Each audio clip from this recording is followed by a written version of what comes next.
Hello, Jason Barney here for Educational Renaissance, and I'm excited to share with you today about my latest article on Educational Renaissance, my 8th article in this series where I propose replacing Bloom's taxonomy of educational objectives in the cognitive domain with Aristotle's 5 intellectual virtues.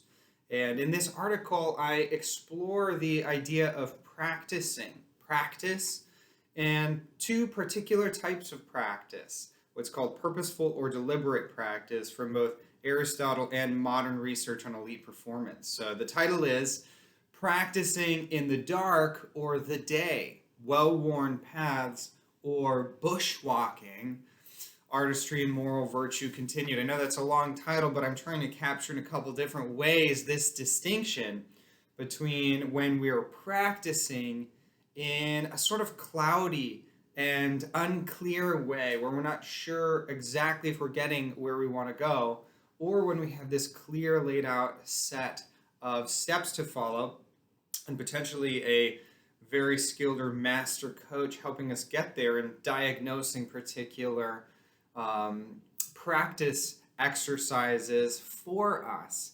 And I think this plays in for Aristotle, or has a connection for Aristotle to the difference between certain types of arts and also morality and training in excellence itself. It's very interesting in the book 2 of Aristotle's Nicomachean Ethics, he takes a lot of time to take moral virtue or excellence on the one hand and the specific excellence of artistry or craftsmanship, techne, that he will explore later, and to compare those with one another, play them off one another near the beginning. This is, I think, a rich gem and underlooked section of Aristotle's Ethics, and helps us think through the value in particular of replacing Bloom's taxonomy, which completely separates out something like the affective domain, how we feel about things and how we engage with the world around us,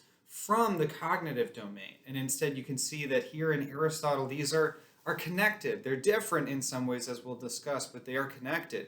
And in our last talk or lecture or article, we talked about how artistry or craftsmanship on the one hand and moral virtue, or that sort of excellence, are joined by this process of habit development.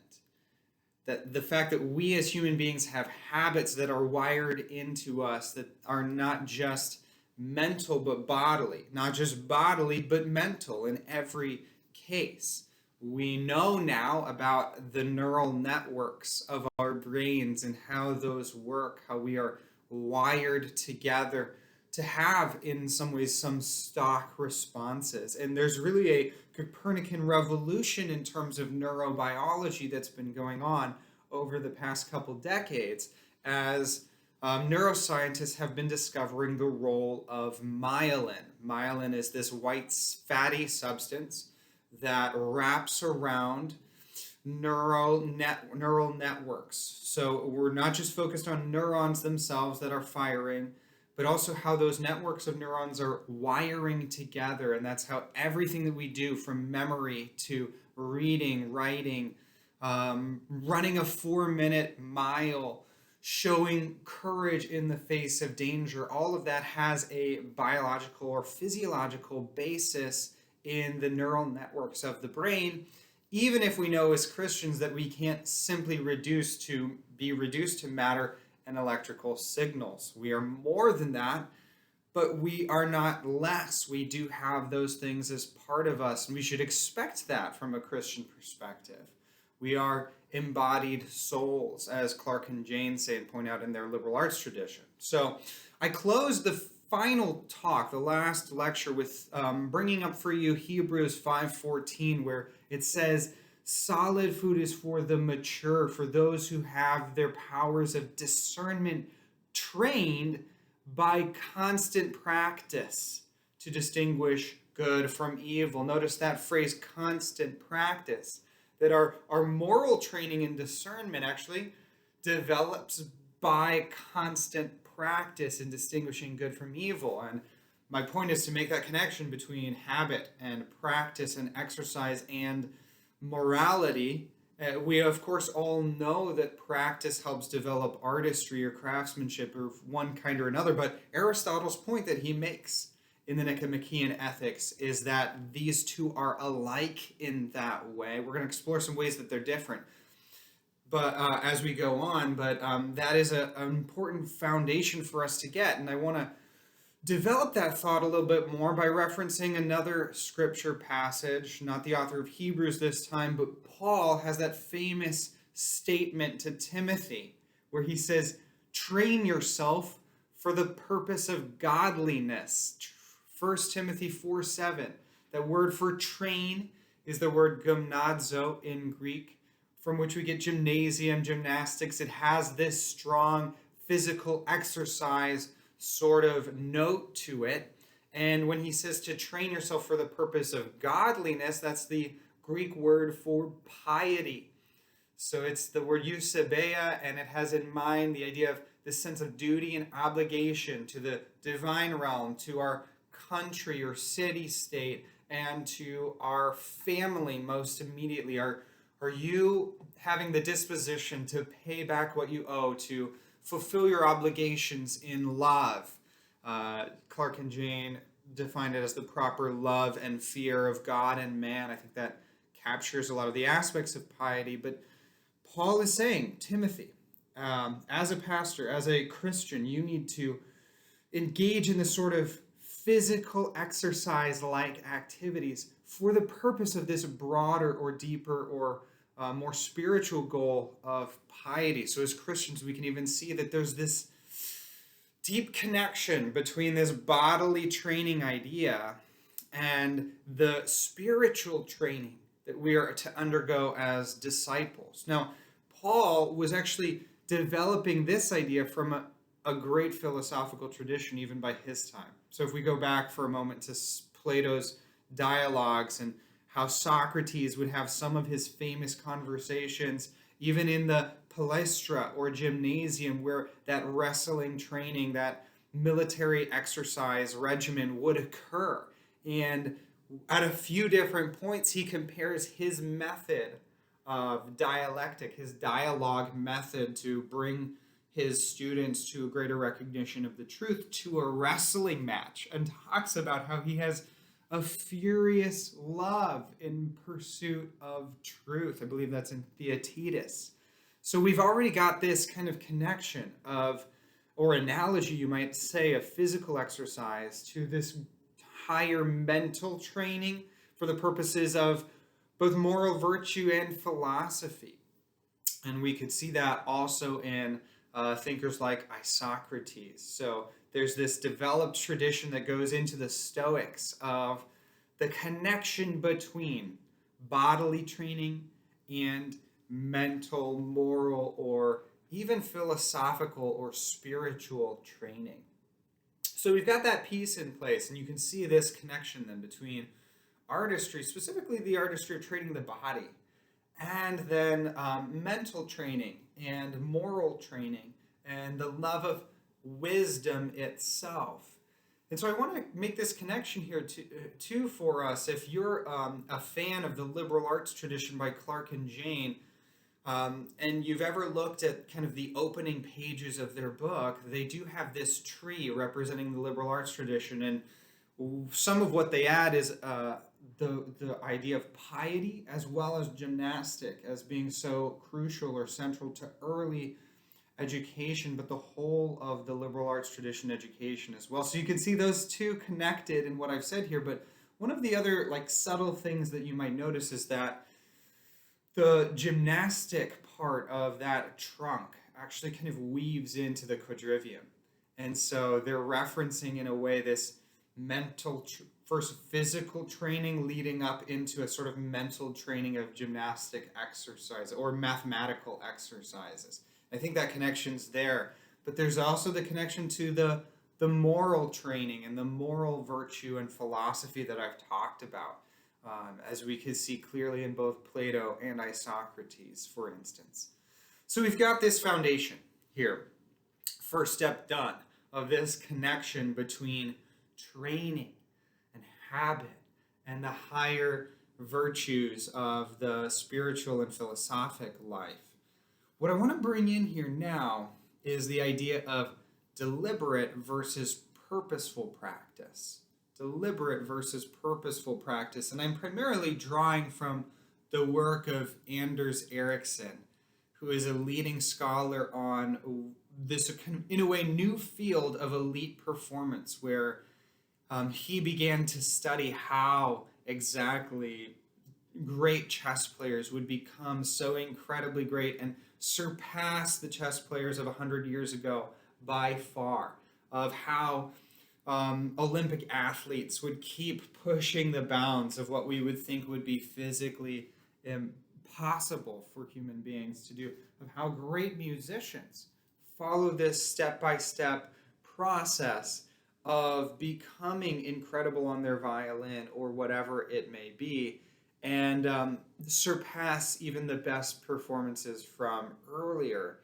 And he makes the point that what he and his fellow researchers were looking for was this sort of field to define what they called deliberate practice, because what they had discovered, and Malcolm Gladwell and others have kind of riffed on their work, and there's been a series of books kind of developing this idea that it's not really inborn talent that these great and elite performers had. It's actually the hours and hours and hours, 10,000 hours, 20,000 hours of practice regimen that they went through, utilizing the ideas and thoughts and insights, wisdom of the great teachers in that area.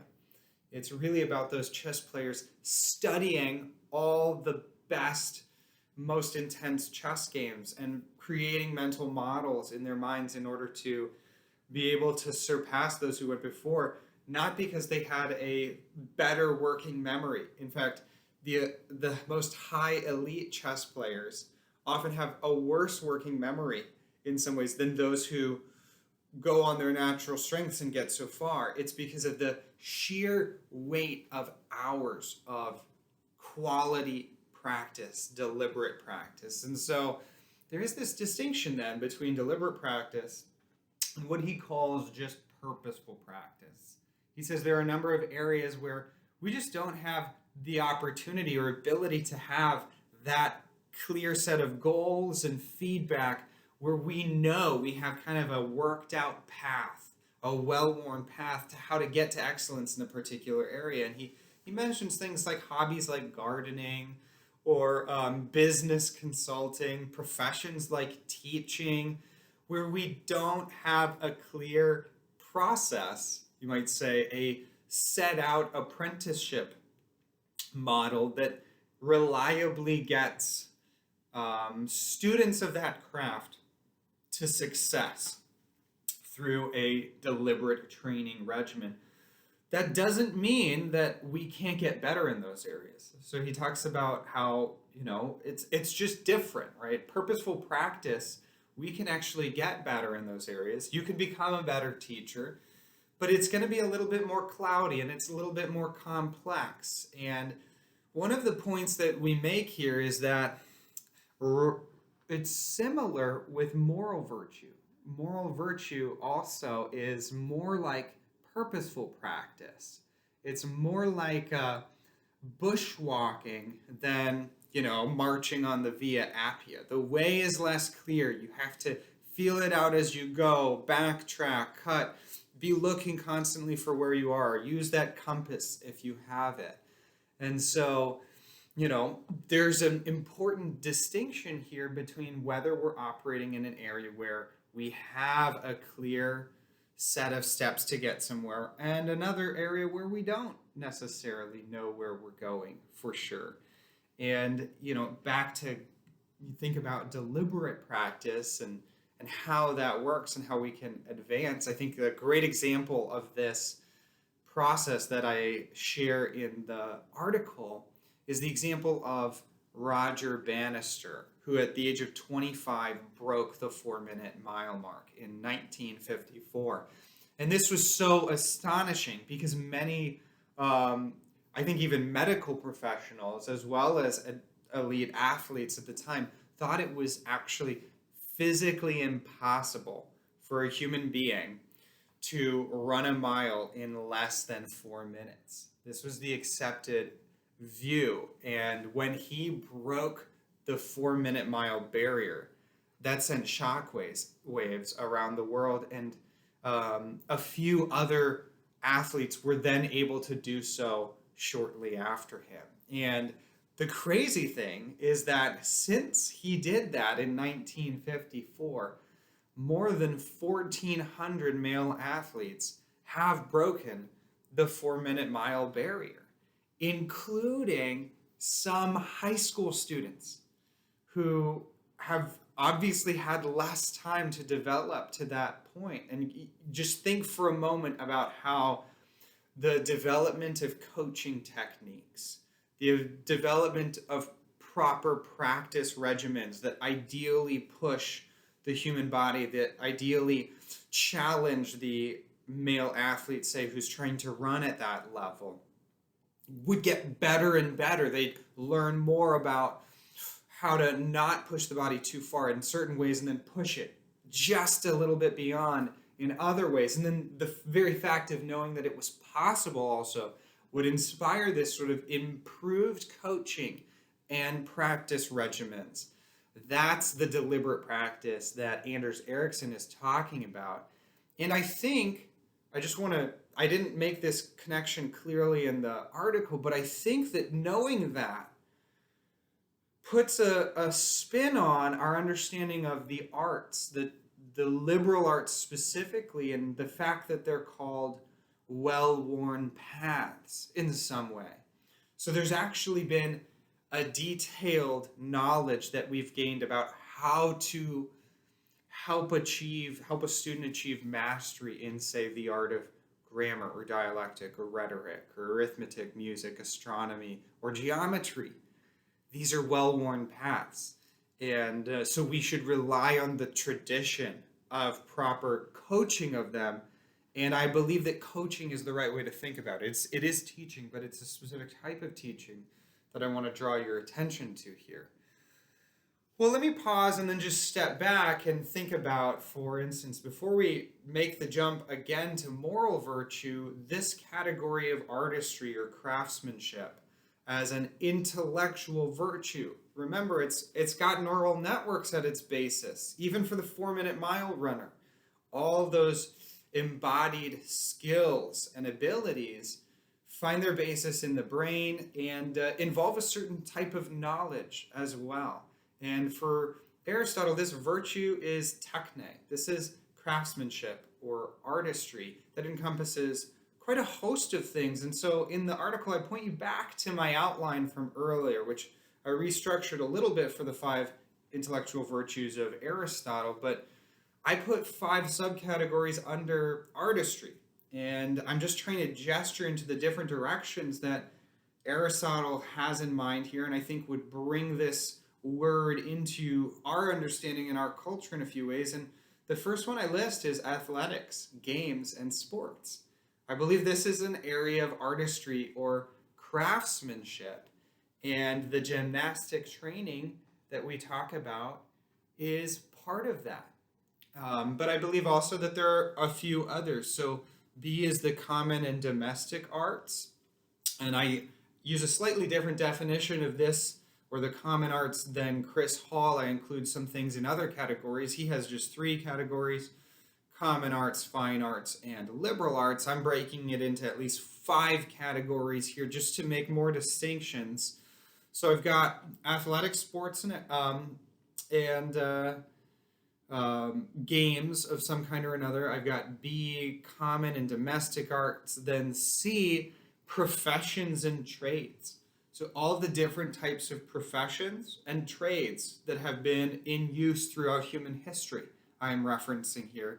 But then there's D, fine and performing arts.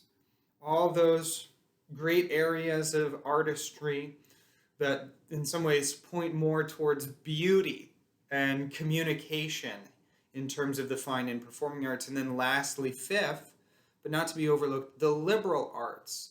And as I'll get into in later articles here, Viewing all these in the same category as arts, as areas of artistry or craftsmanship, I think has a number of very practical implications for how we teach, how we train, how we set up our schools that would change and shift things from a Bloom's taxonomy sort of mindset. And as we know, some of those areas have deliberate practice regimens. And what we really need to do is get master coaches in our schools in order to train in those areas. If you want to see excellence, arete, in those areas of techne, of artistry or craftsmanship, we need master coaches. That's what you need. And they need to follow the right sort of process and help students engage in deliberate practice as much as possible. But some of those areas do not necessarily have a deliberate practice mode. It's more like purposeful practice that we're going to be getting into. And even in some areas where there might be one method of deliberate practice, we might be simply training them in purposeful practice because we just don't have access to either the goals of a deliberate practice regimen, or we're trying to do something else with those arts. And so if we think about restoring some of the common arts, for instance, we're engaging in certain types of sports training or games or athletics. Purposeful practice often is what we'll have to make do with. And I think that's important to know. Now, as we delve into purposeful practice a little bit more and think about the ways that these crafts or artistry is different and how they are different from moral virtue on the other hand. Craft is an intellectual virtue for Aristotle. Moral virtues are in a separate category. Aristotle makes this great point in his Nicomachean Ethics about how, for him, as he's delving into this book, we're not aiming primarily at theoretical knowledge or at theoretical knowledge alone. As he's talking about moral virtue, he's really getting ready to introduce all the moral virtues, especially things like courage and his famous doctrine of the mean, that courage is the mean, or in between, on the one hand, rashness, being overly not fearful in the face of danger, and on the other hand, cowardice, which is more likely and what most human beings are more inclined to, being too fearful in the face of dangers.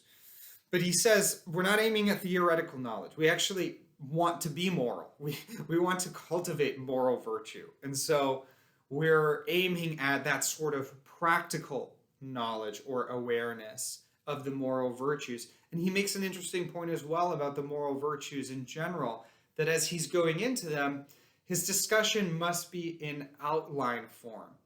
It's not going to be as precise or clear as other areas of knowledge or inquiry that he discovers and tries to expound upon in his different works. So I think that's important for us to have in mind as we, as educators, think about how we train students in moral virtue and as we go about the work of habit training.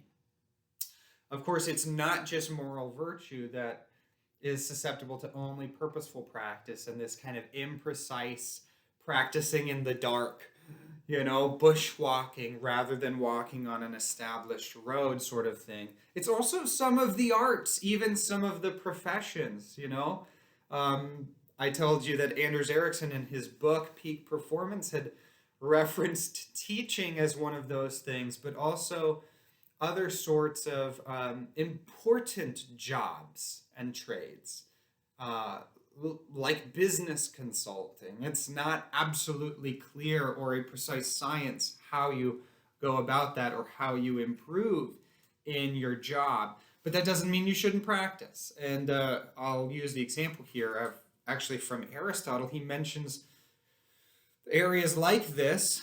Just like in morality, it's not always perfectly clear and you can't always practice exactly what you're going to be doing. So it is true in medicine or navigation. Very important ancient professions. But if you just think, for instance, of the challenge for a doctor in medicine of having a patient with a tricky set of symptoms that you're not exactly sure what treatment regimen to give him, but you have to do your best.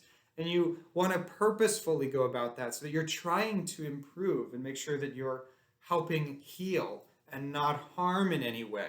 But the same thing is true in, say, navigation, right? If you can imagine being on the sea on a boat as a storm starts coming in, and the exact conditions of the air and what you can see and where it's coming from and where you're going and all those details, you have to make a choice. You have to practice trying to do the right thing for both the safety of your crew and trying to get where you want to go. You can't really practice that perfectly. It's not a deliberate practice sort of opportunity, but there might be purposeful ways that a great navigator had set for himself or herself to try and get better at the key essentials of his craft. In the same way for moral virtue, we need constant practice that our powers of discernment might be trained to distinguish good and evil. This is what the author of Hebrews says, almost assuming it as if we all knew this.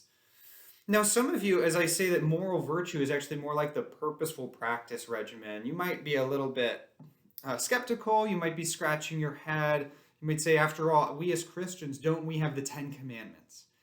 Don't we have this pattern of discipleship laid out in the New Testament? Aren't there clear goals and a process whereby, a disciple of Christ can be slowly sanctified and become more morally virtuous? It might be that the pagans had a lack of clarity, but surely with revelation we have more clarity.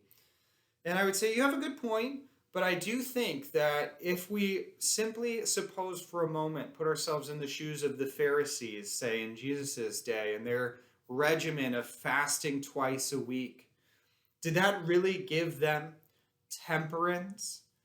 Precisely not. And this is Jesus's point.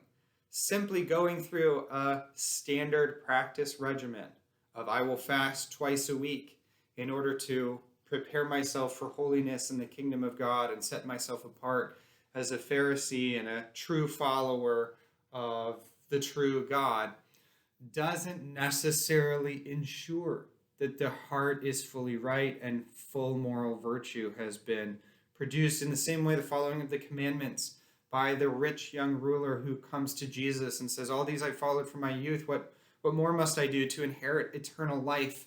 Jesus has to, like a great physician, diagnose his real heart challenge and prescribe for him a very specific solution of giving away all he had to come and follow him, so that he would break through that love of security and money that rich young ruler had. I think it's similar for us. We are practicing in the dark as Christians. Our students are. There are some fixed points that are clear, by all means. We do have a compass, none the least in the Word of God itself. But as we go about the important work of habit training and virtue formation, we need to know, and our teachers need to know in our schools, that what we're doing is tricky. It's not a simple black and white thing. And if I can just draw another implication for this, I think the fact that we sometimes write our handbooks in such a way that we think it's a deliberate system and you can just follow a system of easy consequences for different types of infractions, I think is naive. The work of diagnosing the human heart and what's going wrong for a particular individual, whether yourself or a child under your care, is very complex, and it takes discernment. And I would say too, the inspiration of the Holy Spirit to be able to come alongside a child and say, why are you going astray on this direction? And maybe let's do this to point you a little bit back toward the middle way and the true way, the higher way. And so I think we can learn a lot from Aristotle's ethics and while I won't go in full detail in this article series or book here on moral training, I'd point you to Patrick Egan's article or ebook on habit training and the kind of wisdom of Charlotte Mason about how to do that well as parents and teachers. But I think we need to have this sensitivity to the fact that we're bushwalking here, and inevitably so. And so we need to be slow and thoughtful and methodical and use all the tools that we have to try and help push students out into the realm of moral virtue. And that doesn't mean we can set it aside. It's, if you will, the most important thing in our schools as we try and pursue this Christian classical educational renewal. And in our home education environments is the character of the young man or woman that we are raising. And so think about this aspect of purposeful practice being a part of moral training regimen. And think of what Socrates did in those discussions in the gymnasium and their role, as well as the role of habits from early childhood, something that Aristotle raised to the peak of importance in his talks. Well, let's close this talk by thinking about, from Aristotle, some of the distinguishing marks of moral virtue as compared to all those arts, the techne.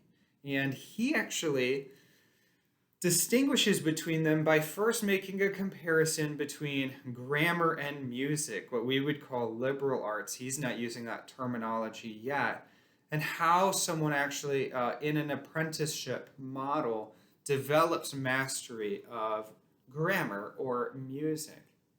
And he makes this point that it's possible for someone to do something or say something grammatically or to engage in something musically by chance or under guidance. And if you say something grammatically by chance, that does not make you a master of grammar. Think of a toddler even saying a grammatical sentence. That does not mean the toddler has mastered grammar yet, because he has simply stumbled upon it, as if he were walking in the darkness and happened to stumble upon a road. We have no reason to think that he'll stay upon it, because he doesn't even know it's there, because he can't see. So that's the idea of by chance. Someone could also do something under guidance. And I think here of a kindergartner whose a teacher puts her hand over the kindergartner's hand as she is writing a sentence or a word, let's say. And so the fact that the kindergartner was able to write that word and form those letters correctly when guided by an instructor doesn't mean that she is yet a master of penmanship. It's actually very similar with moral virtues. A young child can do something justly, can act justly, can give back that toy after taking it under the guidance of a teacher or a parent. But that does not mean that he is yet just. And this kind of puts the lie to the notion that we have in our modern era that we come into the world innocent and with the moral virtues. Well, we could talk about innocent and debate about that. But the idea that we would come into the world with moral virtues is absolutely false from Aristotle's take. It's only by doing many just acts over a long course of time that you could possibly become just, or by acting courageously many, many times with some guidance at the beginning and developing those habits, that you could become a courageous person. Virtues are things that are developed. They're peaks of excellence. You always start down at the bottom. And whether that bottom is neutral or, as we Christians believe, a place of original sin where we are fundamentally missing the mark because of our lack of God and of His glory in our hearts and in our minds and bodies. But that's another story. The point here that I'm making is that the moral virtues, according to Aristotle, need three things.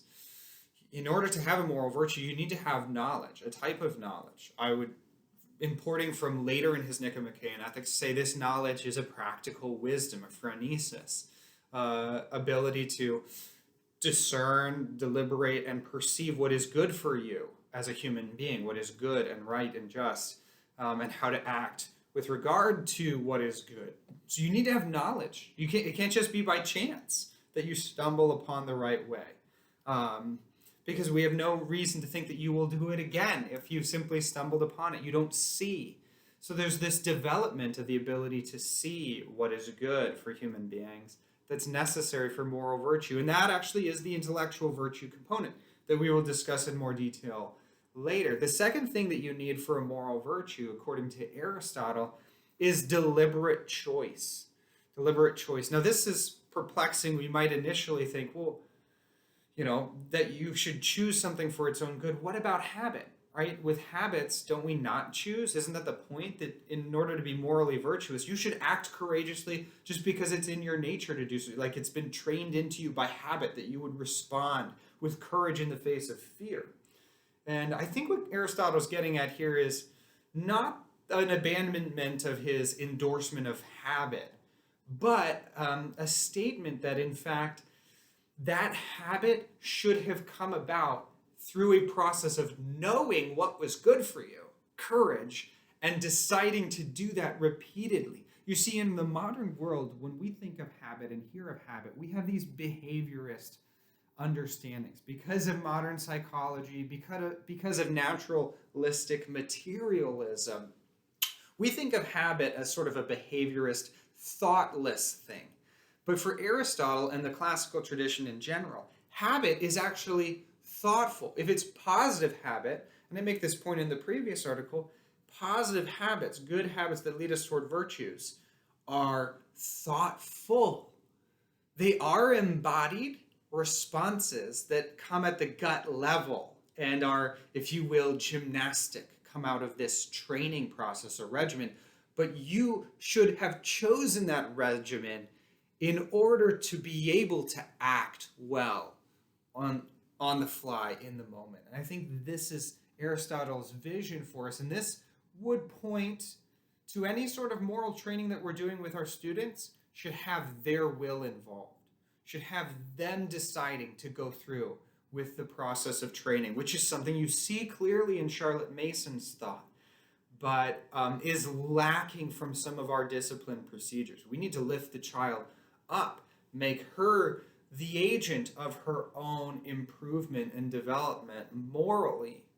And of course, that's how God works with us from a Christian perspective. He respects, in a way, our personhood, that we are made in his image, and he wants to draw us with loving arms into a more righteous and holy life step by step. And he does so by his gospel, by the truth of Christ and the love of forgiveness and grace in particular. The third thing, though, that Aristotle says is necessary for moral virtue is a firm and unchangeable character. I think this is so important, right? Just because you've done one just act does not make you just. Just because you've started a new habit and done it for 21 days does not mean that's an established part of your character yet. We need to warn ourselves of this. This is why the author of Hebrews talks about constant practice. It takes time to develop, years even, a firm and unchangeable character. And this is why you can't do education in a season, in a semester, even in a year. It takes so much longer than that. And I think in a way that some of what Aristotle is doing here is correcting a misunderstanding of Plato, because in the Socratic dialogues, there is this sense that as Socrates goes about his process of trying to bring some sort of enlightenment to his listeners, his discussion partner, about a moral virtue like courage or temperance or piety or justice, he tries to do so by this process of helping them understand that they don't really know what that virtue is in its essence, and then to help them, come to a metanoia, a sort of repentance, where they then seek to understand in a deeper way that the nature of that virtue. And so this has a kind of flavor of salvation by knowledge. If you just know truly what temperance is, you will act temperately. And there's a way in which Plato's philosophy as a whole really endorses that sort of idea in general. And so I think Aristotle, I think we might find a way of synthesizing it. I can't do that right now, but Aristotle would emphasize for us the importance of practice and habit. And the fact of the matter is that it's not simply by knowledge, but it's also by knowledge informed habit and practice, and that we become more like who we ought to be. And so I think that's really important for us as we think about practicing. It should be, in either case, deliberate or purposeful, as in it should be thoughtful. We should not be engaging in what we call rote memory or rote practice with students. As teachers, we should give them regimens of practice that develop their skills and virtues in ways that involve their whole person, their head. That's why techne is an intellectual virtue. It's so important, and that's why morality, even moral virtues, must also have prudence, phronesis. You see, Aristotle, again, my point is, Aristotle has this holistic view of the human person that has unique insight throughout the history of the tradition, which is why it's so valuable in replacing our Bloom's taxonomy, our standard modern educational architecture of objectives and goals, because Aristotle has this sense of how we are connected as human beings. And the arts and moral virtues are different things. They are different things in those three ways that I mentioned. For the arts, you just need a sort of bare knowledge, because mostly we're focused on man as maker, to borrow from Mortimer Adler's Aristotle for Everybody. This is this category of intellectual virtue, techne, that is about man or human beings making or producing something in the world, following a true course of reasoning, but the knowledge isn't the thing. And that's, again, one of our major shortfalls or failings as modern educators, is that we tend with arts to focus on the knowledge rather than on the coaching, the skill, the practice regimen. We need to do both. We need to do just enough knowledge or rule, but then we need to work with a student on coaching them to point their toes, to follow the proper procedures and rules that will lead to excellence, and then to do it many times. Not thoughtlessly, but thoughtfully. The same thing, in the same way for the moral virtues, we are dealing primarily with man as doer. It's a different category than man as maker. How you choose for yourself. And so that also has this embodied part to it, and simultaneously has this deliberative or intellectual part to it. But it doesn't primarily focus on man as knower. Again, we try to teach ethics sometimes, or teach people to be good, by getting too theoretical, right? Where we just teach them general ethical principles rather than embodying a sort of habit training, development, bonded relationship coaching regimen where we're helping them grow into the moral virtues over a span of many, many, many, many years, not a simple course, as if we could isolate knowledge. Knowledge is so important, and the peak of human ability and how we image God in many ways. Those things are, for Aristotle, Sophia, right? The ultimate intellectual virtue of knowledge is wisdom itself. There's a type of wisdom that's practical, prudent. There's also a type of wisdom that's philosophical and has scientific knowledge, episteme, and intuition, nous, as its forerunner when it's focused on the highest things. So in the next article, we'll continue to develop really all of this paradigm of intellectual virtues, but specifically the apprenticeship model of teaching, as we continue to specifically hone in now on ways of teaching artistry or craftsmanship and how that should play an important role in our modern classical Christian schools and homeschool environments. Thanks for listening with me and engaging well with, I think, some really important topics, those some deep and complex ones. Hope you have a great rest of your day and that you go about the work of both training yourself for excellence and, most importantly, for godliness or piety.